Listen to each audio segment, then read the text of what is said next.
অনেকেই heart attack, stroke, cardiac arrest একই জিনিস মনে করেন, কিন্তু আসলে জানেন কি যে এই তিনটি সম্পূর্ণ আলাদা মেডিকেল এমার্জেন্সি।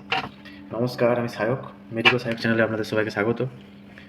আজকে এই তিনটি বিষয় আমি আপনাদেরকে সম্পূর্ণ ক্লিয়ার করে দিচ্ছি। অ্যাটাকটা কি? হার্ট অ্যাটাকটা হচ্ছে হার্টের মাসেলে রক্ত চলাচল বন্ধ হয়ে যাওয়া।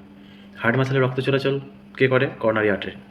করোনারি আর্টারিতে যখন কোনো ব্লক হয় তখন আমাদের হার্ট মাসেলে ঠিকভাবে ব্লাড পৌঁছায় না বা রক্ত পৌঁছায় না, যেই কারণের জন্য সেই দেয়ালের বা সেই জায়গার সেল মারা যায়, তখনই এই হার্ট অ্যাটাকটা দেখা যায়। এটা লক্ষণ কী কী? যে বুকে ব্যথা বা বুকে চাপ লাগা, শ্বাস প্রশ্বাসের সমস্যা, হাঁপানি, তারপর বমি বমি ভাব লাগা, এই জিনিসগুলো হয়। স্ট্রোকটা কি?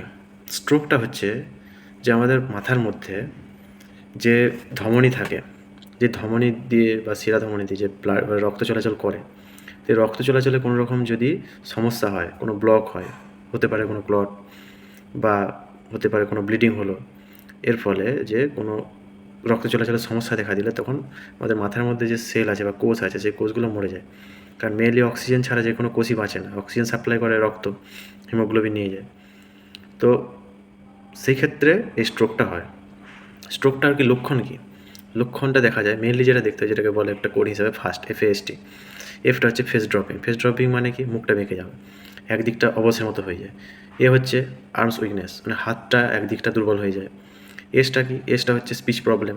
স্পিচ প্রবলেম মানে কথা বলতে সমস্যা হবে, জড়িয়ে যাবে। আর টিটা কি হচ্ছে? টি মানে হচ্ছে টাইম।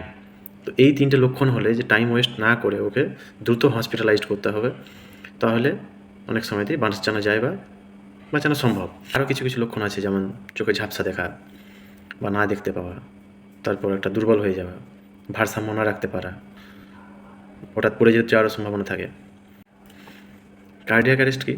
কার্ডিয়াক অ্যারেস্ট হচ্ছে সবথেকে ডেঞ্জারাস বা বিপজ্জনক বিষয় হচ্ছে কার্ডিয়াক অ্যারেস্ট হার্টের। কি হয়? হার্ট যে সবসময় যে চলছে তার জন্য তাকে কন্টিনিউ একটা ইলেকট্রিক্যাল অ্যাক্টিভিটির দরকার হয়। যেভাবে বাড়িতে যে আলো জ্বলে, আলো জ্বলার জন্য যেরকমভাবে কন্টিনিউ ইলেকট্রিক লাগে, ঠিক সেরকম এই ইলেকট্রিক সাপ্লাই যদি কোনোভাবে সমস্যা হয়, তখনই হার্ট পাম্প বন্ধ করে দেয়। হার্ট পাম্প বন্ধ করে দেওয়া মাত্রই আর আমাদের কাছে বেশি সময় থাকে না। তো কীভাবে বুঝবো যে কার্ডিয়াক অ্যারেস্ট হয়েছে? লক্ষণগুলো এটা যে আমাদেরকে পালস চেক করতে হবে, কারণ পালস পাওয়া যাবে না, ও পড়ে যাবে হঠাৎ করে, শ্বাস প্রশ্বাস নেবে না, বুক ওঠানামা করবে না, এই জিনিসগুলো হবে। তো আমাদেরকে তখন কী করতে হবে?